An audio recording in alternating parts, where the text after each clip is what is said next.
Please जरा आपण या ठिकाणी जमलेल्या तमाम जनतेला शुभेच्छा द्यावेत. मराठी की हिंदी हे तुम्ही तुमचं ठरवा.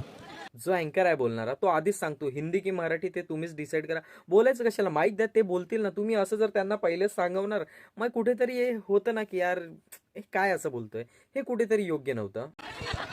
नमस्कार नमस्कार. नहीं, मैं थोड़ी टूटी फूटी मराठी बोलूँगा तो घर पे भी गाली पड़ेगी. राज साहब, थैंक यू सो मच, आपने हम सबको यहाँ बुलाया. हे बघा, कुठेतरी अजय देवगनने असं बोललं, पण खरोखर अजय देवगनची वाईफ आहे काजोल देओल, एकदम मराठीवर प्रेम आहे आणि फुल मराठी बोलते. पण कुठेतरी अजय भाईला पण मराठी शिकायची गरज आहे आणि राजसाहेबांनी जरा यांचे धडे घेतले पाहिजे होते आणि यांना सगळ्यांना एकदा तरी बोलायला जायचं, तुम्ही एवढे वर्ष झाले इकडे, तुम्ही नक्कीच मराठी शिकून घ्या. Thank you. Tiger sir please आइए.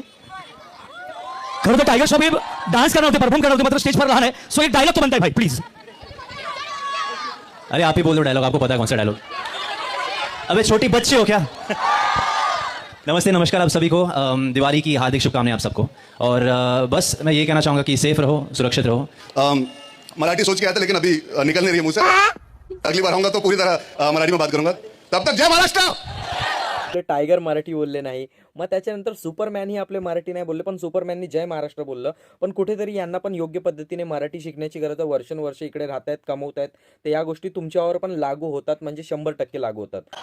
रोहित सर आगे प्लीज. एक शिकायत आपके हाथ में माइक देने से पहले एक शिकायत कि आप मराठी फिल्म क्यों नहीं निकाल रहे हो. मेरी फिल्म मराठी होती है, उसमें हिंदी एक्टर्स होते हैं. यांना विचारलं की तुम्ही मराठी पिक्चर का नाही बनवत, पिक्चर मराठीच असते, फक्त कलाकार हिंदी घे तुम्ही. म्हणजे मराठी कलाकारांना प्रॉब्लेम आहे, त्रास आहे की घ्यायचं नाही, हा पण प्रश्न मग निर्माण झाला. मराठी कलाकारांना घ्या ना, मग पिक्चर पण मराठीच बनवताना मग कलाकार पण मराठी घ्या, का ते तुम्हाला चालत नाही. कुठेतरी या गोष्टीवर राजसाहेबांनी यांना बोललं पाहिजे होतं आणि बोललेही असतील. आणि कसं आहे ना मित्रांनो, आपण पण दिवसात खूप हिंदी बोलतो, मोस्टली हिंदी जास्त बोलतो आपण, आणि आपल्याच माणसासोबत पण आपण हिंदी बोलतो. तर हिंदी भाषेला विरोध नाही, हिंदी बोलायला विरोध नाही. मेन गोष्ट आहे कसं, मराठी माणसाची, मराठी भाषेची एक आपल्याला मान सन्मान ठेवला पाहिजे आणि तो नेहमीच ठेवला पाहिजे. हे गोष्ट सगळ्यांना लागू होते. हिंदीत आपण बोलतोच नाही, हिंदीसोबत आपला वाद नाही, पण आपली भाषा पण कुठेतरी बोलली गेली पाहिजेत आणि भाषेचा मान, मराठी माणसाचा मान सन्मान ठेवला पाहिजेत. आणि तो कुठेतरी मनसे या गोष्टीची भूमिका घेतच असते नेहमी.